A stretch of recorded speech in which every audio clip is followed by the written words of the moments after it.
Hello, dear everybody. Welcome back to Learn English with Srey. In this video, we're gonna continue our English Khmer newspaper translation and part 4. Okay, let's get started. មកស្កានចរានពោលសាជាថ្មីស្វាគមន៍មកកាន់រៀនភាសាអង់គ្លេសជាមួយស្រីហើយនៅក្នុងវីដេអូនេះយើងនឹងទៅសិក្សាបន្តនៅការបកប្រែអត្ថបទអង់គ្លេសខ្មែរភាគទី4គឺតាក់ទងជាមួយនឹងចំណងជើងដដែលទេគឺ Man Texan girl whose father abused and whose mother killed herself, then sexually abused, assaults her instead. អូខេចឹងចំណងជើងវានៅដដែលហើយឥឡូវនេះយើងចូលដល់វីដេអូភាគទី4ភាគទី4ហ្នឹងគឺខ្ញុំកណ្ដាលអាត្មាភាពលើកយកនៅ3កថាខណ្ឌមកប្រកេនចែកជូនបន្តទៀតអូខេចឹងមុននឹងដល់ចូលដល់ការបកប្រែយើងមើលពាក្យបដាសិនឬក៏រៀនពាក្យខ្លះដើម្បីឲ្យយើងស្រួលក្នុងការបកប្រែចឹង learn English ខ្មែរ vocabs number 1 make blah blah blah attend ចាកន្លែងហ្នឹងគឺ make someone attend something នេះកន្លែងនេះឬក៏ do something ណាមានន័យថា make someone attend something ឲ្យនរណាម្នាក់ចូលរៀនអីមួយចានេះកន្លែងនេះឲ្យចុចចូលរៀនមានន័យអញ្ចឹងណាចាំមើលដល់ក្នុងអត្ថបទយើងប្រែត្រូវហើយណា number 2 medium ហ្នឹងគឺគ្រូចាប់ខ្មោចយើងថាគ្រូខ្មោចទេណានៅសិង្ហបុរីគេនិយមខាងចាប់ខ្មោចដែរណាថាជាសម្បូរខ្មោចនៅខាងហ្នឹង number 3 convert ហ្នឹងបដូរឬក៏ផ្លាស់ប្ដូរឬក៏បំលែងគឺអាចថាបំលែងក៏បានដែរព្រោះថាយើងតែនិយម convert វីដេអូទៅជា ទៅជា MP3 ឯណោះអូខេហ្នឹងមានន័យអញ្ចឹងមានតែបំលែងឬក៏បដូរ number 4 extremely ហ្នឹងជាខ្លាំងវាជា adverb number 5 sexually abuse ដដែលទេពាក្យហ្នឹងគឺរំលោភសេពសន្តិវៈដដែលវាស្មើនឹង sexually groomed ឬក៏ grooming អូខេណាចឹង abuse ហើយនឹង groom នៃដូចគ្នាឬក៏ assault ដូចគ្នាដែរណា number 6 several ហ្នឹង3 4នឹងយកពីចំនួនគុណនាមចំនួន number 7 overdose មានន័យថាលើសឬក៏ហួសចំនួនកំណត់ឬក៏និយាយថាលើសចំនួនដូសឬក៏ហួសចំនួនដូសមានន័យថាការប្រើប្រាស់អីមួយវាលើសចំនួនអាកន្លែងនេះតើតើជាមួយនឹងការប្រើប្រាស់ថ្នាំណាអូខេ number 8 admit ហ្នឹងបញ្ជូនអាកន្លែងនេះត្រូវបញ្ជូនណា admit បញ្ជូន and number 9 post traumatic ក្រោយរងការប៉ះទង្គិចផ្លូវចិត្តអូខេក្រោយរងការអា post ហ្នឹងប្រែថាក្រោយអូខេណាបើយើង post អង្គរៀនក្រោយស្មើអង្គរ post ពលពតក្រោយស្មើពលពតpost 21st century ក្រោយសតវត្សទី11 21អញ្ចឹងទៅយើងអាច post ហ្នឹងគេជាពីខាងក្រោយណា number 10 medication ហ្នឹងយើងប្រើតែការប្រើប្រាស់ថ្នាំអូខេណាអញ្ចឹងគាត់ប្រើប្រាស់ថ្នាំលើសដូសកន្លែងហ្នឹងមានន័យអញ្ចឹងចឹងពាក្យនៅក្នុងអត្ថបទទាំង3ឬក៏ទាំង3 paragraph ហ្នឹងមានតែប៉ុណ្្នឹងខ្ញុំកណ្ដាលអាត្មាភាពដកប្រកេនជូនហើយវាកាលណាបើយើងរៀនបាន2 3 paragraph ទៅពាក្យហ្នឹងក៏វារៀងស្បើយដែរវារៀងដូចគ្នាទេណាចឹងកុំឲ្យខាត់ពេលយូរតោះចឹងយើងទៅចូលមើលអត្ថបទទាំងអស់គ្នាចឹងអត្ថបទនៅក្នុងនេះយើងប្រកេន3កថាខណ្ឌខ្ញុំកណ្ដាលអាត្មាភាពប្រកេនជូន3កថាខណ្ឌចឹងកថាខណ្ឌទី1យើងអានសិនមកthat the girl's father made her attend religious teaching as he wanted her to become a medium. However, the girl converted to another religion after her mother's death, which made her father extremely unhappy. កថាខណ្ឌទី2 The girl was sexually abused by her father in January 2018, several months after her mother died. អានេះអានដែរឥឡូវនេះអាន des អានេះអានដែរអូខេណាដល់ទី3ថា she overdosed on medication and was admitted to IMH where she was diagnosed with post traumatic stress នេះថា disorder Chân có ta khăn nó miền bảy chân một đồng bọ pra dân pra vô bịa sần á pra bạc kên chun bịa sần chân dân lại nói dân trai pra hay nè rồi miền này bà tế ở bốc robot niềng rồi gọi ở bốc robot của ma ray nút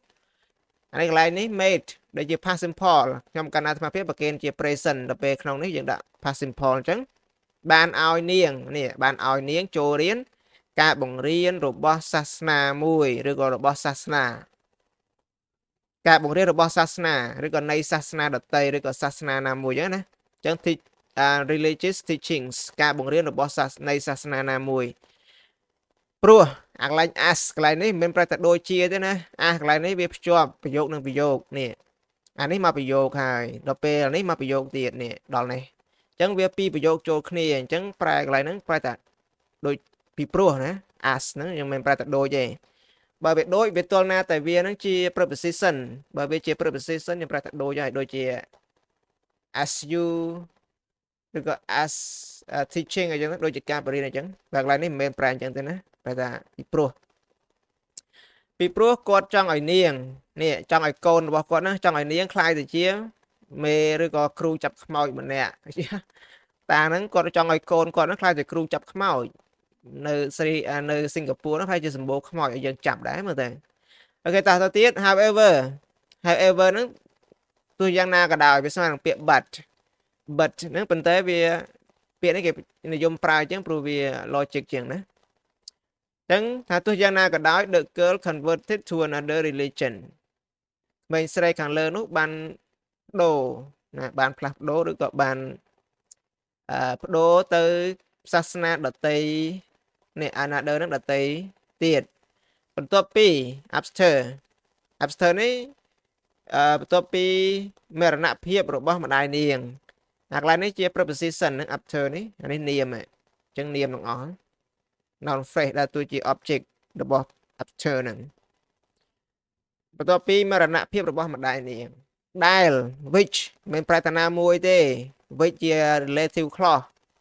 កាលណាបើវាជា relative clause អញ្ចឹងឬក៏ adjective clause អញ្ចឹងវាបញ្ជាក់ន័យឲ្យប្រយោគទាំងមូលហ្នឹងអញ្ចឹងយើងប្រែថាដែល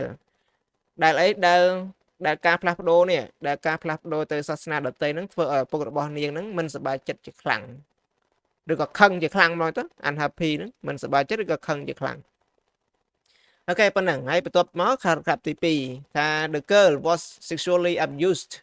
ក្មេងស្រីខាងលើនោះត្រូវបានឪពុករបស់ខ្លួនហ្នឹងរំលោភនេះអាកន្លែងនេះយើងប្រែសរុបចឹងមកនេះត្រូវបានឪពុករបស់នាងហ្នឹងរំលោភយើងប្រែអញ្ចឹងយើងនៅស្ដាប់បានបើយើងប្រែតាមប្រយោគយើងប្រែថាម៉េចត្រូវបានរំលោភសេពសន្តិវៈដោយឪពុករបស់នាងនេះ by her father នៅក្នុងខែ1ឆ្នាំ2018អញ្ចឹងបន្ទាប់ពីម៉េចនេះ several months after her mother died ចឹងពី3ខែបន្ទាប់ពីក្រោយពីក៏បានដែរ after នេះក្រោយពីម្ដាយនាងនឹងបានស្លាប់អាកន្លែងនេះគេយ៉ាសាប្រែតែបានស្លាប់អាកន្លែងនេះជានាមប្រែតែមរណភាពឬក៏ការស្លាប់ចឹងពី3ខែក្រោយពីឬក៏បន្ទាប់ពីម្ដាយនាងបានស្លាប់អូខេចឹងប៉ុណ្ណឹងណាប្រែយកពាក្យខាងក្រោម she overdose on medication នាងប្រើប្រាស់ថ្នាំលើសចំណុះឬក៏លើសចំនួនកំណត់អាកន្លែងនេះយើងប្រែសរុបចូលគ្នាមកថា overdose on medication នាងបានប្រើប្រាស់ថ្នាំលើសកំណត់លើសចំនួនកំណត់ហើយត្រូវបានគេបញ្ជូនទៅអាកន្លែង was admitted វាជា past simple passive នាងត្រូវបានគេបញ្ជូនទៅ IMH អីគេ IMH the Institute of Mental Health នឹងពាក្យកាត់របស់វាគឺ IMH បញ្ជូនទៅមន្ទីរសុខភាពផ្លូវចិត្តអូខេរួចហើយបានគេបញ្ជាក់ clause ទៀតអានេះវាជា clause មួយដែរណានេះជា relative clause តើតើជាមួយនឹងទីកន្លែងអញ្ចឹងនេះថាវាកន្លែងនេះមិនមែនប្រែតែកន្លែងឯណាទេនេះយើងប្រែថាដែលជាកន្លែងអាកន្លែងវាកន្លែងហ្នឹងយើងប្រែថាដែលជាកន្លែងនាងត្រូវបានគ្រូពេទ្យធ្វើរោគវិនិច្ឆ័យដោយថាម៉េចថាដោយមានវិបត្តិផ្លូវចិត្តអាកន្លែង stress disorder ហ្នឹងវិបត្តិដោយមានវិបត្តិក្រោយពីរងផលប៉ះទង្គិចផ្លូវចិត្តអញ្ចឹងដោយ នេះទៅថាអីជាកន្លែងដែលនាងត្រូវបានគ្រូពេទ្យធ្វើរោគវិនិច្ឆ័យដោយមានវិបត្តិផ្លូវចិត្តឬក៏ដោយកើតវិបត្តិផ្លូវចិត្តក្រោយពីរងផលបាតុកិច្ចផ្លូវចិត្តជាខ្លាំងថែមចូលទាំងហ្នឹងណាអូខេចឹងប៉ុណ្ណឹងប្រែយកពាក្យយើងចឹងអានេះ post traumatic ហ្នឹងគឺtraumatic យើងប្រែថាដោយឬក៏ការឬក៏រងផលបាតុកិច្ចផ្លូវចិត្តណាដល់ពេល post ហ្នឹងក្រោយរងផលបាតុកិច្ចផ្លូវចិត្តហើយ stress disorder យើងអាចប្រែថាវិបត្តិក៏បានដែរវិបត្តិផ្លូវចិត្តក៏បានឬក៏វិបត្តិតបប្រមល់ប៉ុន្តែយើងប្រែរួមមកថាវិបត្តិតែប៉ុណ្ណឹងមកបានហើយស្ដាប់បានហើយប៉ុណ្ណឹងហើយអូខេតាបន្ទាប់ពីយើងបានអានប្រកេនហើយនឹងបកប្រែយកពាក្យមកយើងចាប់ដើមប្រែយកន័យអញ្ចឹងអានមកកថាខណ្ឌយើងប្រែម្ដងអញ្ចឹង the girl's father made her attend religious teaching as he wanted her to become a medium.